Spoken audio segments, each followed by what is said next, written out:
Bali, Indonesia, has long been a dream destination for travelers seeking spiritual renewal, surfing adventures, and serene beaches. But in the past decade, it has also emerged as one of the world's most iconic digital nomad hubs. From the rice fields of Ubud to the coastal cafes of Canggu, Bali offers a rare combination of natural beauty, cultural richness, and modern convenience that makes remote work not just feasible, but deeply fulfilling. Whether you're a freelancer, entrepreneur, or remote employee, Bali invites you to embrace a lifestyle where productivity meets paradise.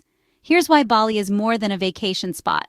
It's a thriving community for digital nomads. Subscribe for more adventures.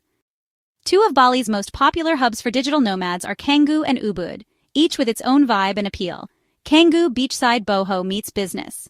Once a quiet surf town, Canggu has transformed into a bustling hotspot for creatives, tech workers, and online entrepreneurs. You'll find stylish co-working spaces like Dojo Bali and BeWork, beachfront cafes with blazing Wi-Fi, and a vibrant social scene. Here, it's common to take a morning surf, answer client emails with a coconut in hand, and network over sunset drinks, all within a few blocks. Ubud, the soulful remote work retreat. If you're drawn to a more introspective or nature-oriented lifestyle, Ubud may be your sanctuary. Surrounded by jungle and terraced rice paddies, Ubud is known for yoga, wellness, and its slower pace.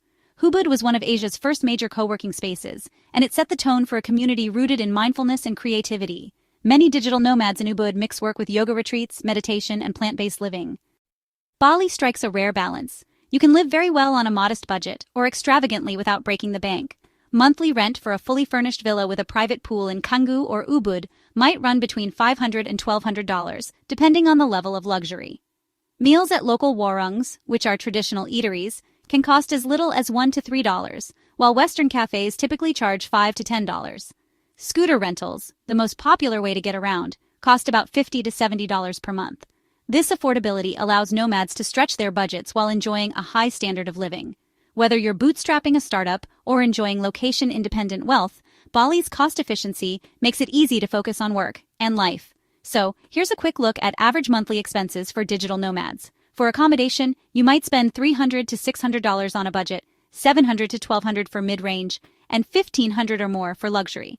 Food can range from $150 to $300 on a budget, $400 to $600 for mid-range, and $800 plus for luxury.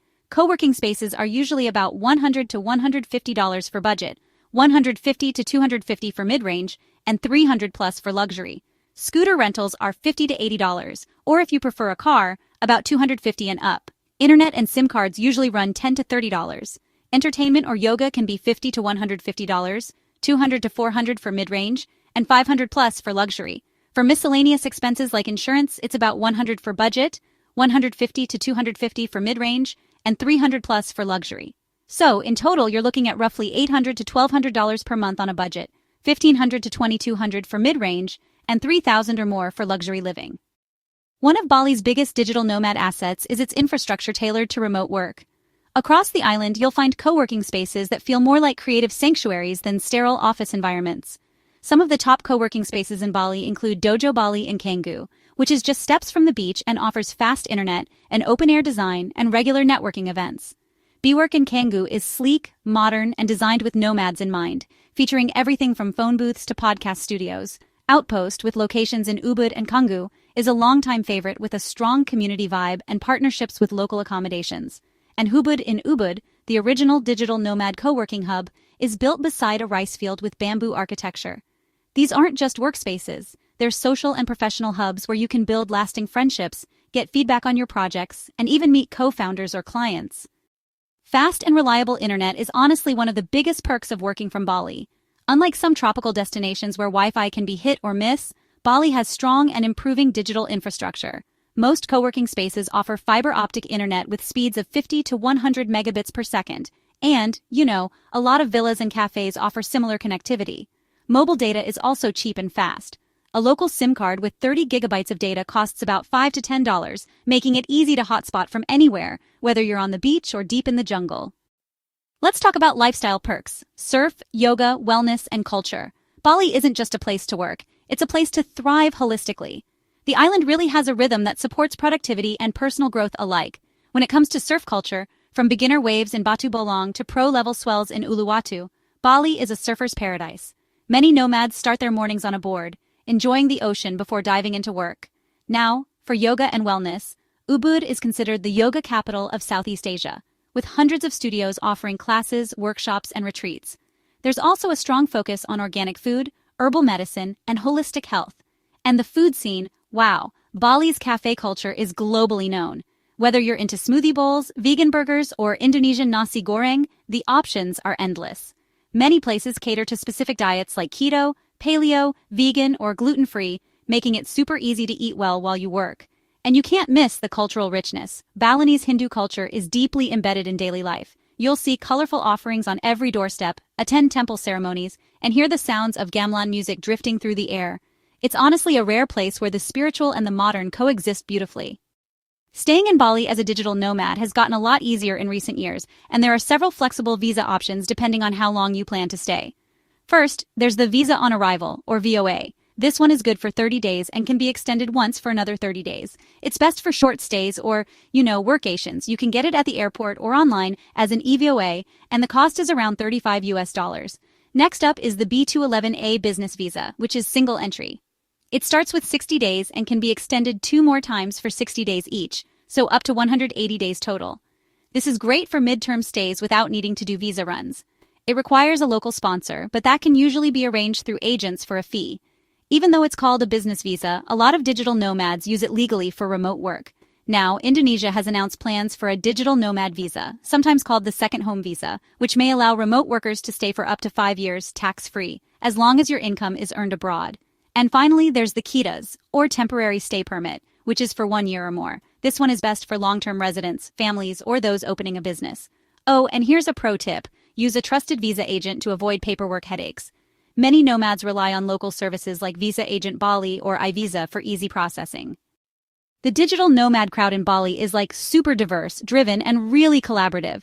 Whether you're building an online store, launching a YouTube channel, or freelancing, chances are you'll find people doing similar things, and honestly, they're eager to connect. Co-working spaces here host all kinds of things: skill-sharing events, startup pitch nights, workshops and panels, plus language exchanges and social meetups. You can totally build a real professional network and support system, even if you're thousands of miles from your home base. Even if you came to Bali just to work, the island's scenery would make every break feel like a mini vacation. Some of the most popular weekend escapes include Nusa Penida, which is known for its jaw-dropping cliffs and those amazing turquoise waters. And, hey, don't miss Keling King Beach while you're there. Then there are the Gili Islands. These are bike-only islands with world-class snorkeling and super laid-back vibes. Lombok is another option, offering a quieter alternative to Bali with untouched beaches and the impressive Mount Rinjani. Over in Java, you can explore Borobudur Temple, Prambanan, and Mount Bromo, all just a short flight or ferry trip away. And if you need to do a visa run or just want a quick urban break, Singapore and Kuala Lumpur are ideal. So Bali is not just a destination, it's a gateway to Southeast Asia. Bali is generally safe and welcoming, especially for solo travelers. Crime rates are low, and Balinese people are known for their warmth and hospitality. English is widely spoken in nomad hubs, and the healthcare system is solid, with many international standard clinics. At the end of the day, what draws digital nomads to Bali isn't just fast Wi-Fi or cheap smoothies. It's the lifestyle. It's the feeling of waking up to birdsong, working from a breezy cafe, taking a surf break at sunset, and meeting people from every corner of the world. It's the sense of possibility. Whether you're chasing freedom, community, creativity, or clarity, Bali has a way of giving you the space to find it. Happy travels! Love this kind of content? Stay up to date with the best digital nomad tips, destination deep dives, and travel hacks. So go ahead and subscribe now and make your remote life truly global. Happy travels, and maybe we'll see you in Bali!